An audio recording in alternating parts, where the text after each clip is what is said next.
Shalom adik-adik, kita bertemu lagi dalam kebaktian online Komisi Anak GKI Taman Cibunut Bandung, kelas besar dan tunas remaja. Bagaimana kabar adik-adik semua? Kiranya semua tetap dalam kondisi sehat ya. Kita masih harus beribadah secara online nih.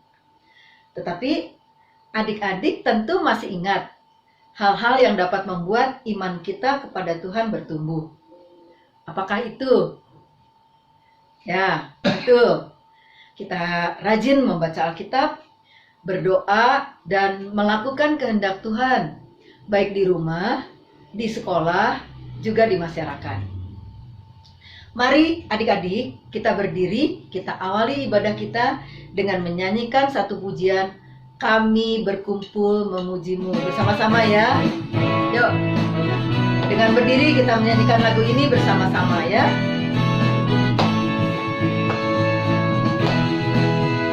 Kami berkumpul memuji-Mu, menyembah-Mu yang kudus. Kami berkumpul memuji-Mu, menyembah-Mu yang kudus.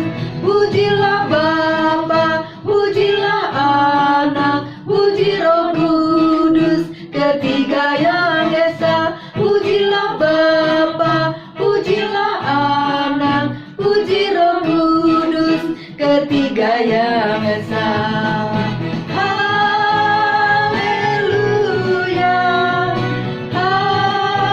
haleluya, oh, oh, oh, haleluya, haleluya.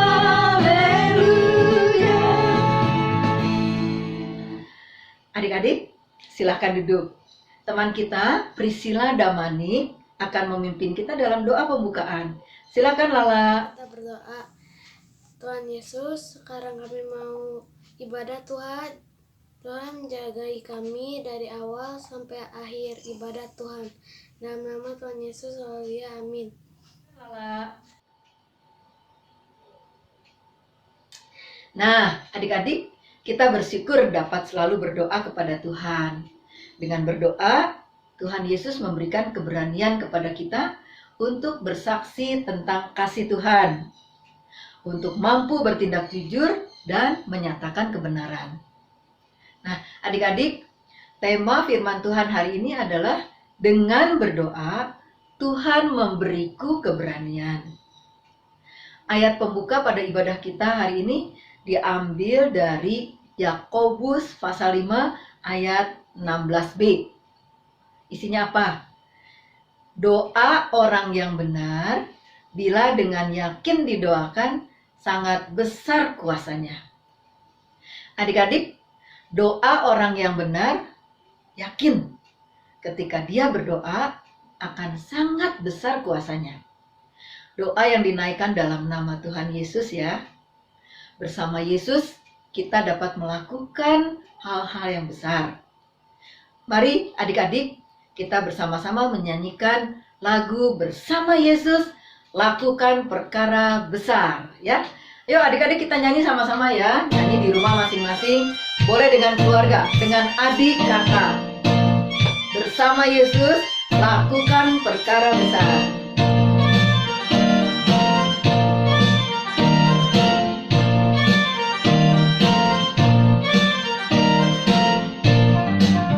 Bersama Yesus lakukan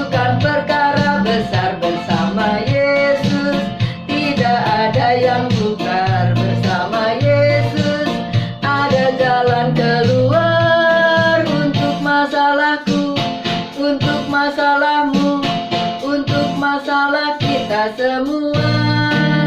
Bersama Yesus lakukan perkara besar, bersama Yesus tidak ada yang sukar. Bersama Yesus ada jalan keluar, untuk masalahku, untuk masalahmu, untuk masalah kita semua. Yesus anak domba Allah, juru selamat umat manusia.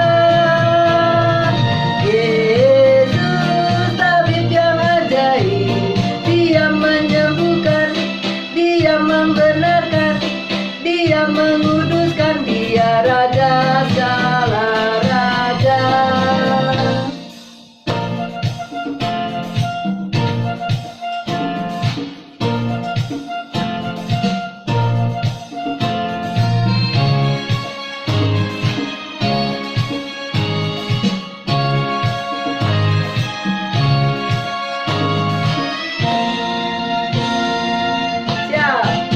Bersama Yesus lakukan perkara besar, bersama Yesus tidak ada yang sukar. Bersama Yesus ada jalan keluar, untuk masalahku, untuk masalahmu, untuk masalah kita semua.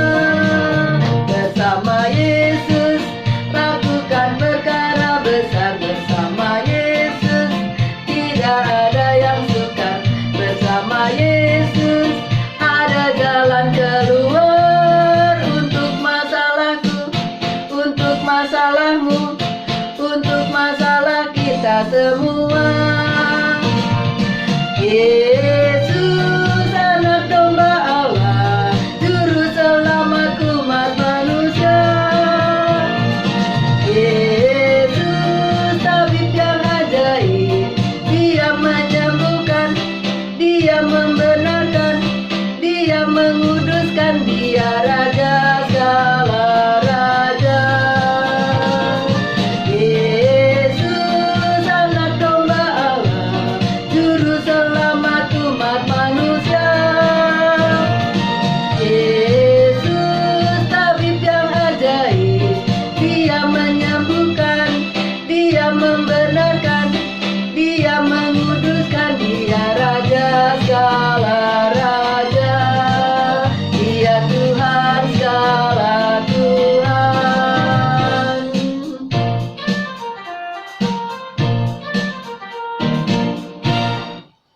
Nah, adik-adik, kapan adik-adik berdoa? Ketika sakit? Mau ujian?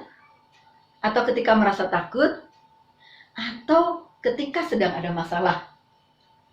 Setiap saat tentu saja kita dapat berdoa kepada Tuhan, ya adik-adik ya. Berdoa dengan hormat, rendah hati, dan sungguh-sungguh. Tuhan Yesus pasti menjawab doa-doa kita.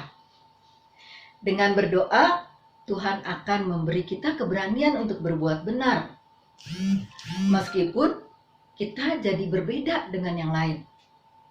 Nah, sebelum kita mendengarkan firman Tuhan yang akan disampaikan oleh Kak Yusuf, bersama Fania Larissa, kita nyanyikan doa mengubah segala sesuatu. Kita nyanyikan bersama-sama adik-adik lagu yang bagus ini ya. Yuk kita bersama-sama menyanyikannya. Saat keadaan sekelilingku ada di luar kemampuanku,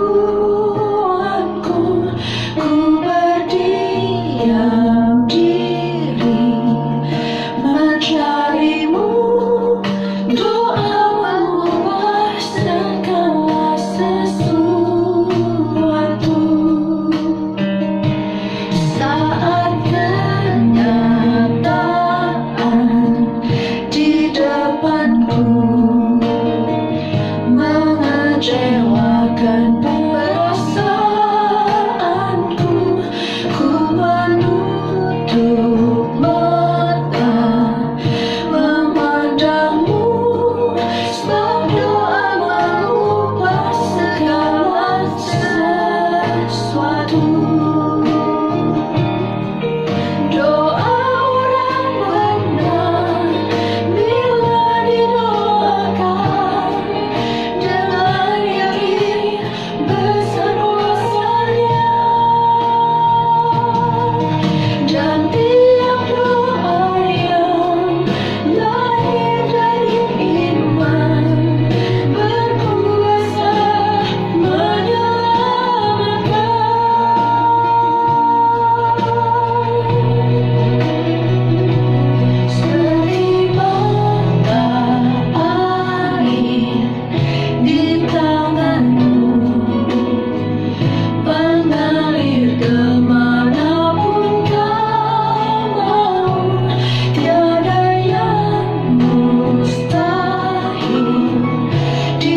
mata memandangmu, sebab doamu mengubah segala sesuatu.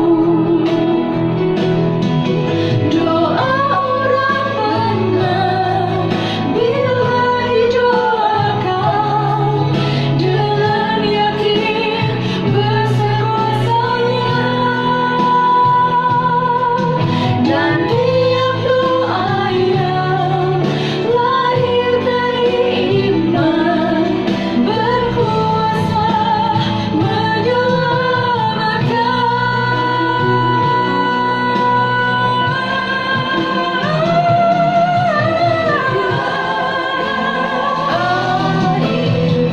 Di tanganmu mengalir kemanapun kau mau, tiada yang mustahil di matamu. Doa mengubah segala sesuatu, sebab doa mengubah segala sesuatu.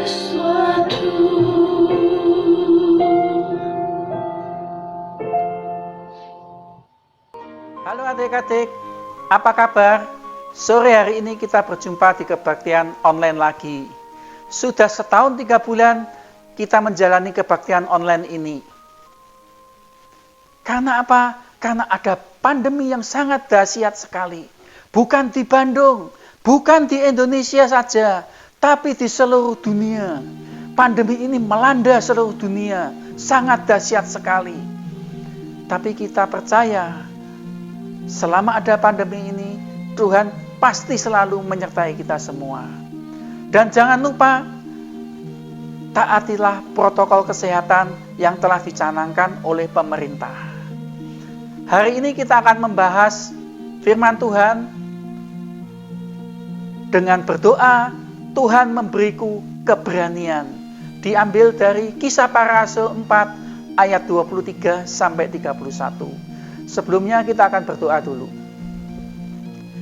Bapa yang ada di surga, kami mengucapkan terima kasih bahwa selama ada pandemi, Tuhan masih memberi kami jalan supaya kami bisa tetap ikut kebaktian sekolah minggu ini. Kami mengucap syukur Bapa atas semua berkat-Mu ini. Bapa, sebentar lagi kami akan mendengarkan firman-Mu. Kiranya adik-adik yang sudah berada di depan televisi, di depan HP, di depan komputer, bisa menerima firman yang akan disampaikan ini.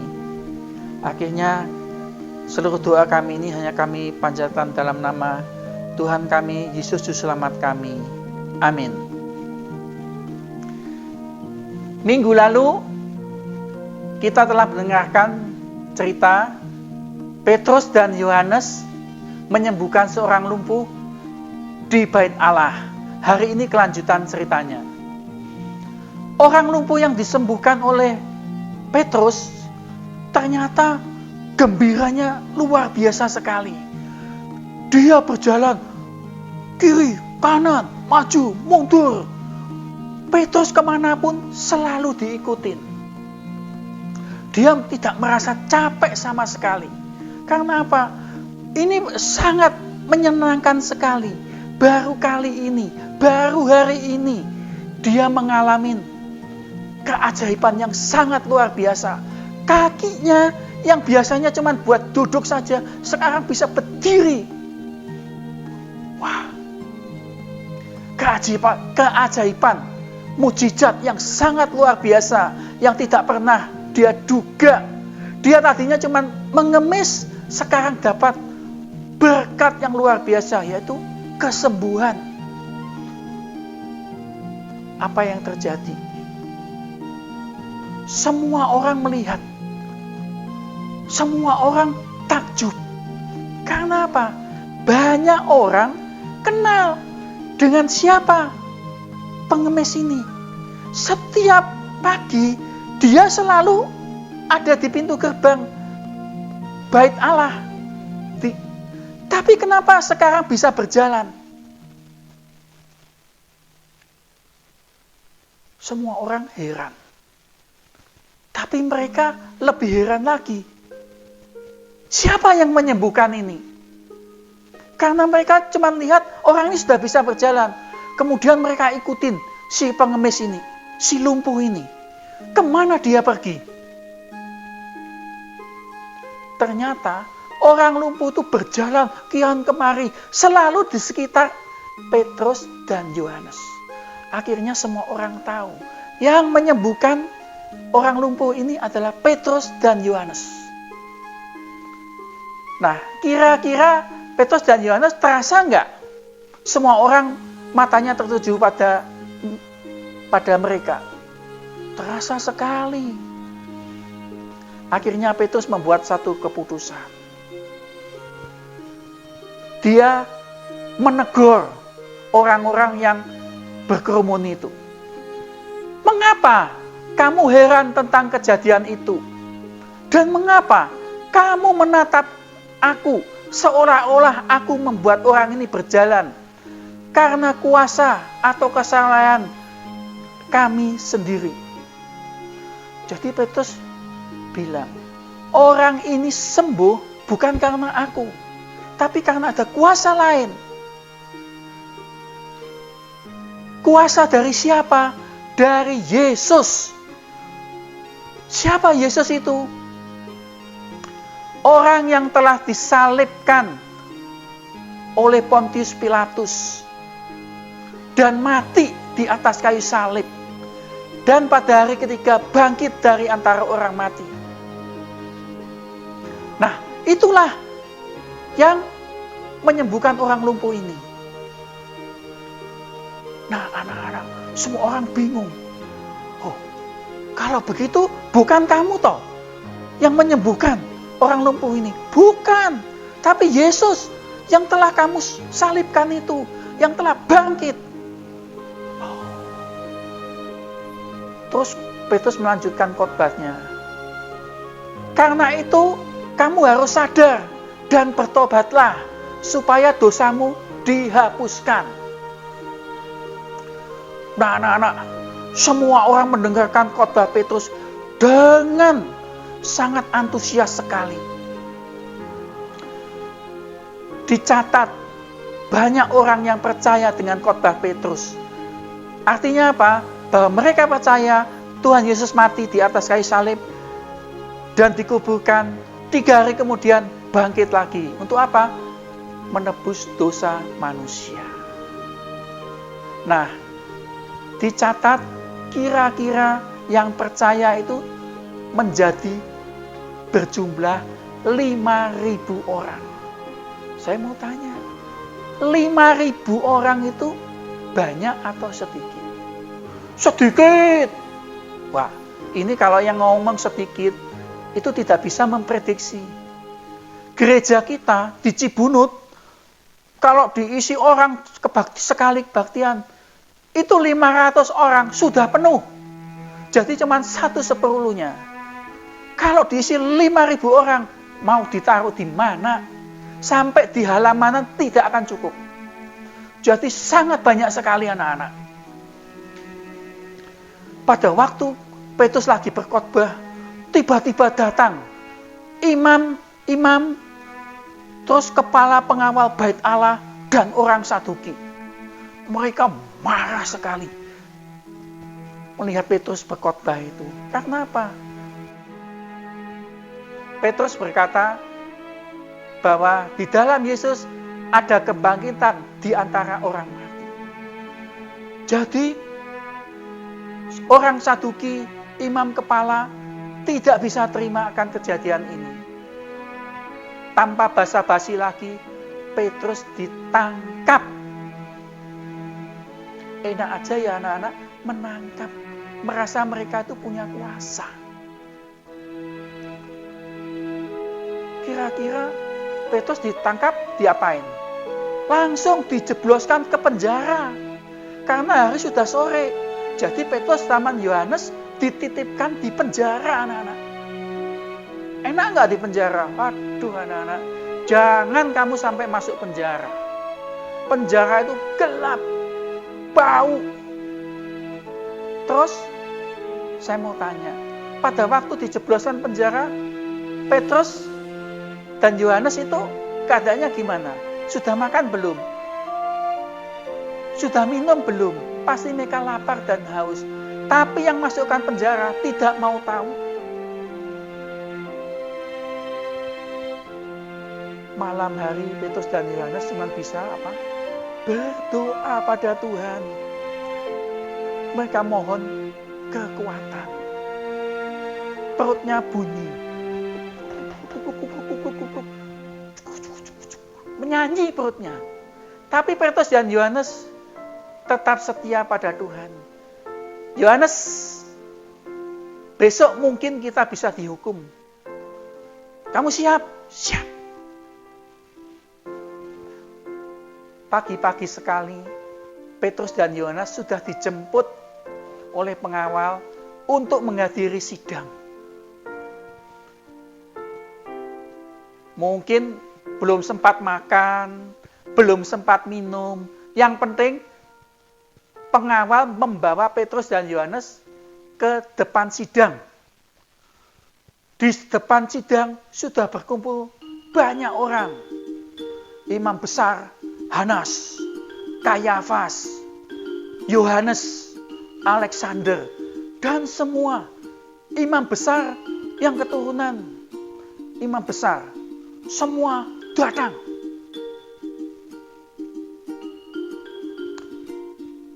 Kemudian mereka bertanya pada Petrus dan Yohanes, dengan kuasa manakah atau dalam nama siapakah kamu bertindak demikian itu?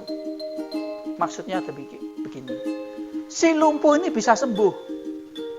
Dengan kuasa apa kamu bisa menyembuhkannya? Kira-kira Petrus dikelilingin sama banyak orang, terus dibentak-bentak, itu takut enggak? Hari ini ternyata Petrus dan Yohanes tidak takut. Kalau dulu-dulu mungkin takut. Sekarang di depan sidang dia merasa Tuhan ada di sampingnya. Jadi dia tidak takut. Dia bilang apa? Yesus Kristus, orang Nazaret yang telah kamu salibkan, tetapi yang telah dibangkitkan Allah dari antara orang mati. Itulah yang menjadikan orang lumpuh itu bisa berjalan lagi. Langsung sidang diam. Semua pada memandang mata Petrus dan Yohanes. Kemudian Petrus ngomong begini lagi. Ingat ya, keselamatan tidak ada di dalam siapapun juga selain di dalam Dia.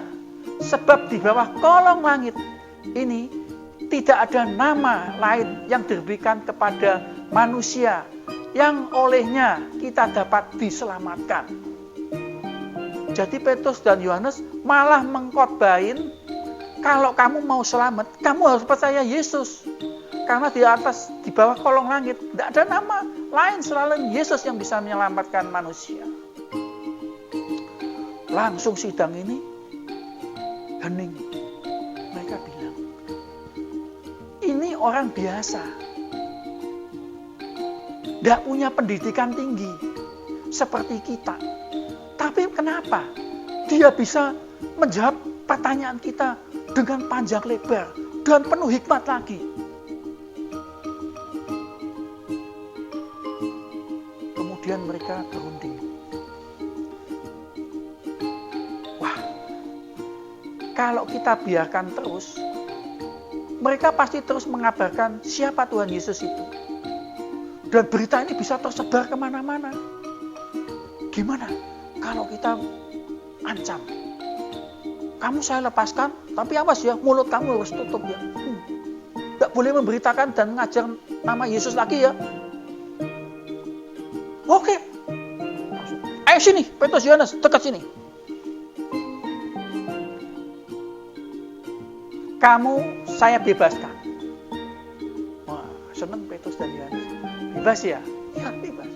Tapi ada syaratnya. Kamu harus tutup mulut. Tidak boleh mengajar dalam nama Yesus. Wah, langsung Petrus mendelik ini anak-anak. Sebentar. Maaf Bapak, kamu bicara apa tadi? Tidak boleh bicara dalam nama dan ngajar dalam nama Tuhan Yesus. Sekarang saya mau tanya kamu balik.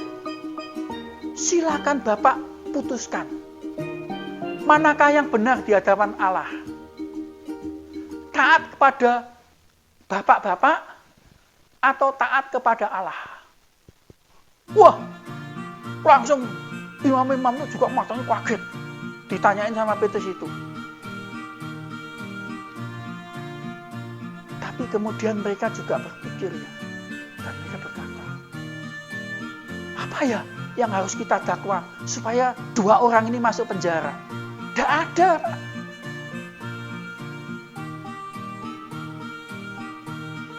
Gak ada. Terus gimana? Semua orang pada bingung. Kemudian ada satu yang mendekat. Iya, 2 orang ini telah membuat satu mukjizat yang diketahui oleh banyak orang. Dan kita tidak bisa menyangkalnya. Orang yang lumpuh bisa berjalan. Itu dia ada di situ.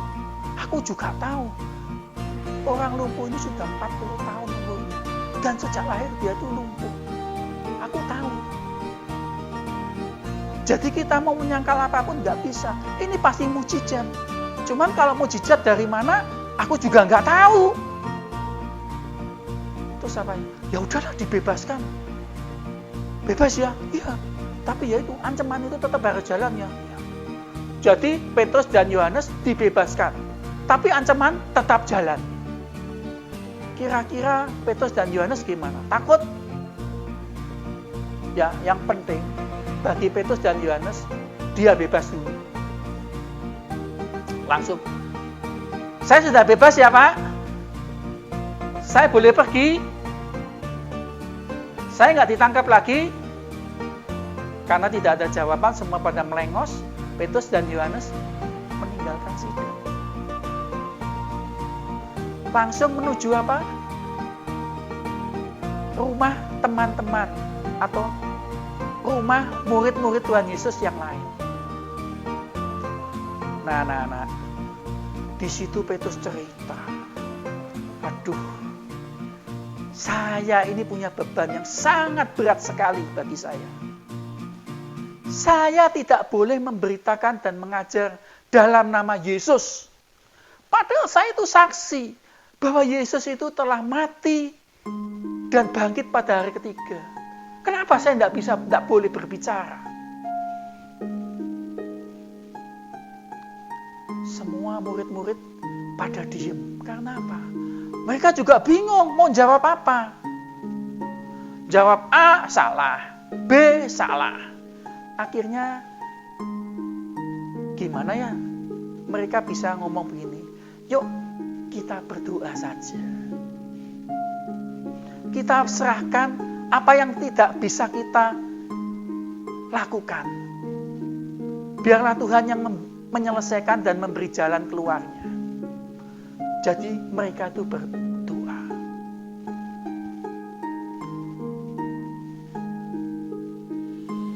Mereka berdoa demikian.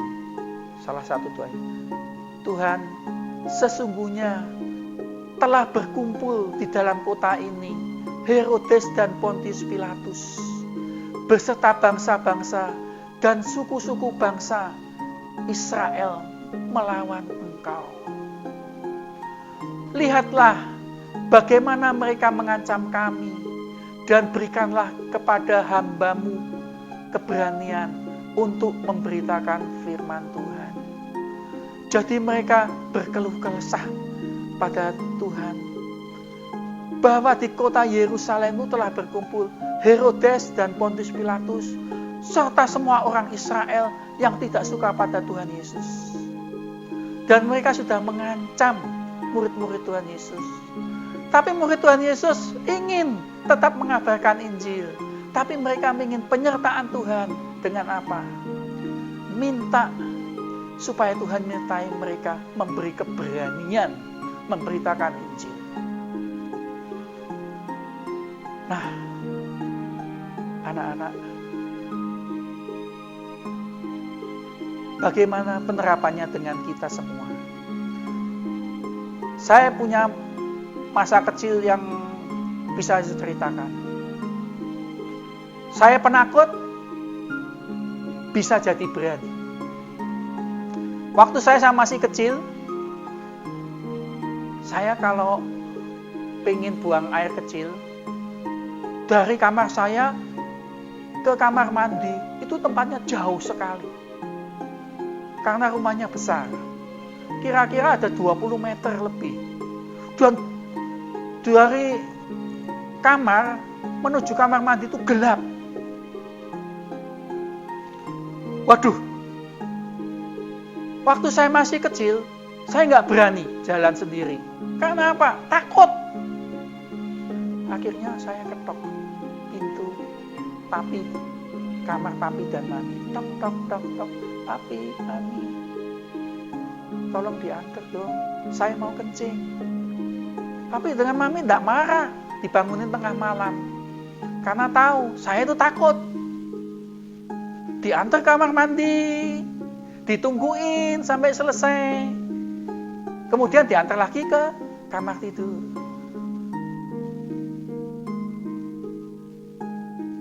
Tapi setelah saya sekolah minggu, saya kenal dengan yang namanya Tuhan Yesus. Terus seiring dengan bertambahnya usia saya tahu Tuhan Yesus itu seorang penolong saya. Akhirnya setelah saya kenal Tuhan Yesus apa? Kalau saya mau kencing ke kamar mandi, saya tidak bangunin papi lagi dan mami. Saya tidak mau mengganggu mereka. Tapi saya mengganggu Tuhan Yesus melalui doa. Tuhan, saya mau kencing, tapi saya takut. Tolong Tuhan sertai saya. Wah, langsung saya rasanya plong, gak punya ketakutan lagi. Biarpun rumah saya gelap sekali. Waduh, yang penting saya bisa menyalakan lampu, cetek, terang, aman. Nah, itulah dengan doa kita menjadi berani. Kalian pasti punya banyak masalah. Kalian pasti punya banyak persoalan yang menuntut keberanian untuk menyelesaikan itu. Datanglah pada Yesus. Caranya gimana? Melalui doa. Berani dengan berdoa. Amin. Nah, adik-adik, murid-murid Tuhan Yesus telah mendapat keberanian melalui doa yang sungguh-sungguh kepada Tuhan. Tuhan pun akan memberikan keberanian kepada adik-adik ketika adik-adik berdoa, minta kepada Tuhan untuk dapat bertindak benar, berbuat jujur meskipun tidak ada seorang pun manusia yang melihat. Tetapi adik-adik yakin Tuhan melihat adik-adik. Roh Kudus akan menolong kita semua. Jika kita berdoa sungguh-sungguh kepada Tuhan, tak ada yang mustahil bagi Tuhan. Adik-adik, Gracia akan menaikkan sebuah pujian. Bagi Tuhan, tidak ada yang mustahil.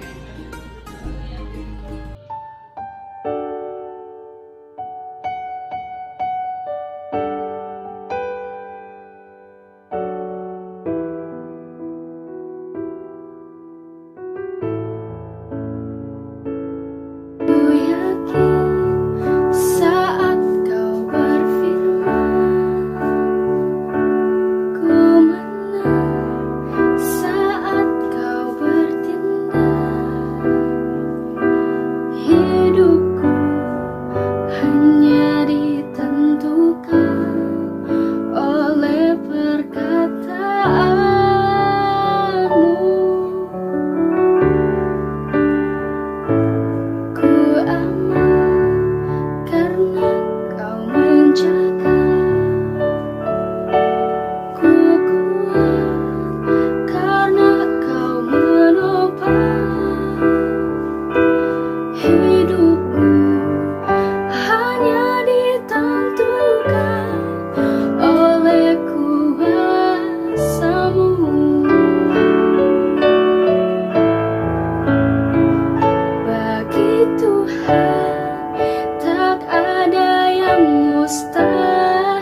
Tuhan, tak ada yang tak mungkin. Mujizatnya disediakan bagiku. Ku diangkat dan dipulihkannya.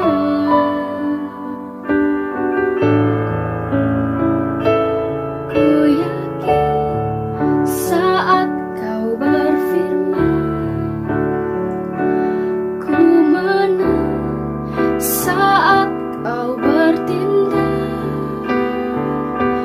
Hidupku hanya ditentukan oleh perkataanmu.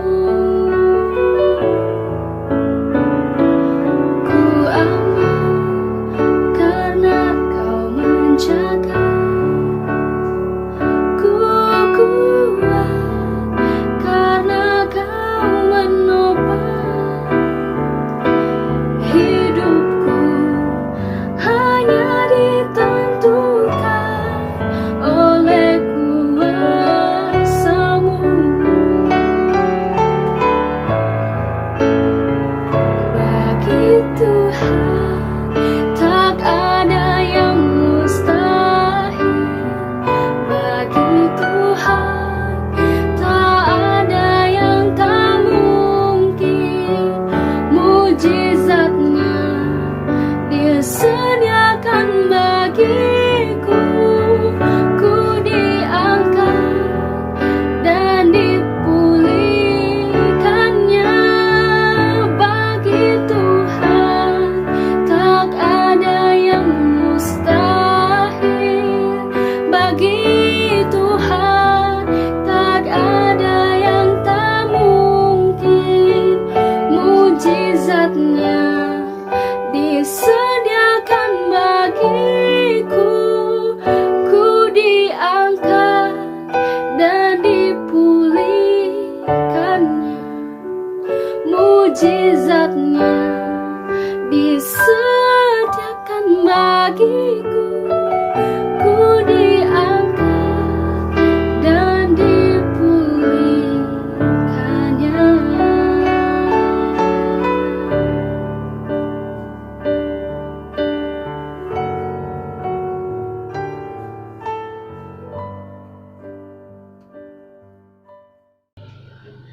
Dreams ya Grace.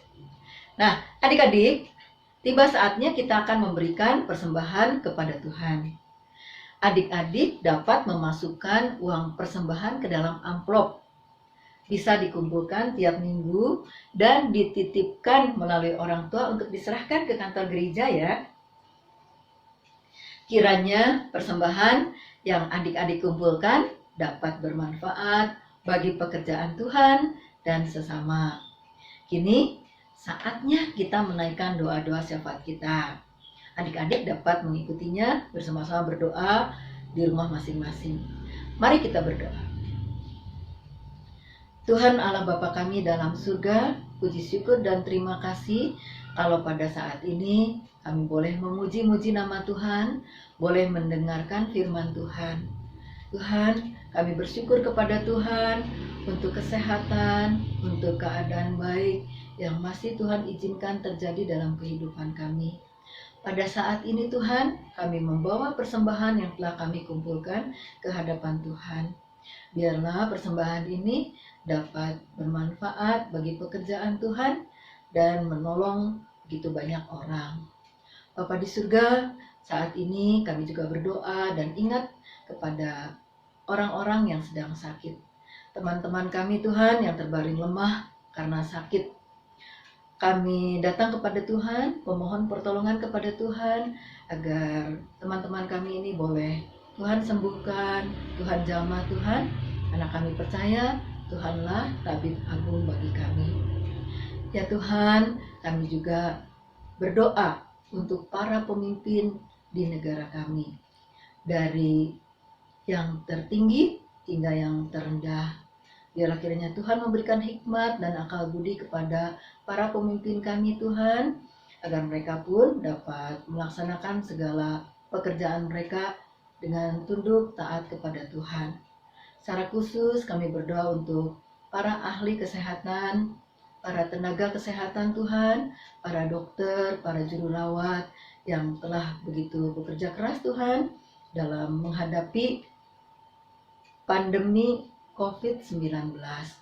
Bapa di surga, biar kiranya Tuhan memberikan perlindungan, Tuhan memberikan kekuatan dan sukacita kepada mereka Tuhan dalam mereka melaksanakan tugas mereka masing-masing. Dan kami juga Tuhan, sebagai masyarakat di Indonesia Tuhan, biar akhirnya Tuhan juga memberikan kepada kami kepatuhan, kami boleh menjaga sikap hidup kami sehari-hari Tuhan, kami boleh memakai masker, kami boleh menjauhi kerumunan, kami juga boleh hidup sehat setiap hari. Bapa di surga, kami berdoa untuk pelaksanaan vaksinasi COVID-19 Tuhan, di mana-mana tempat, biar kiranya Tuhan juga memberkati segala usaha yang sedang dilakukan, dan vaksinasi tersebut boleh berjalan dengan lancar. Bapa di surga, kami mohon ampun untuk segala perkara yang tidak berkenan di hadapan Tuhan yang telah kami perbuat selama ini. Kami berdoa di dalam nama Tuhan Yesus, Juru Selamat kami yang hidup. Amin. Adik-adik, mari kita bangkit berdiri, kita akan menerima berkat Tuhan.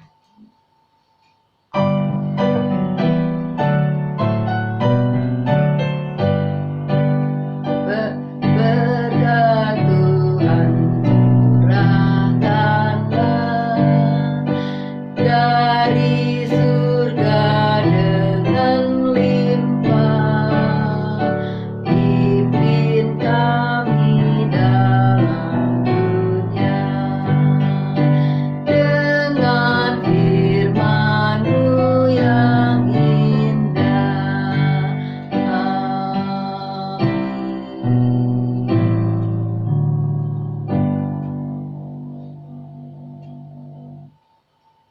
Selamat berakhir pekan adik-adik. Sampai bertemu kembali pada ibadah Sabtu yang akan datang. Tuhan Yesus memberkati kita semua ya.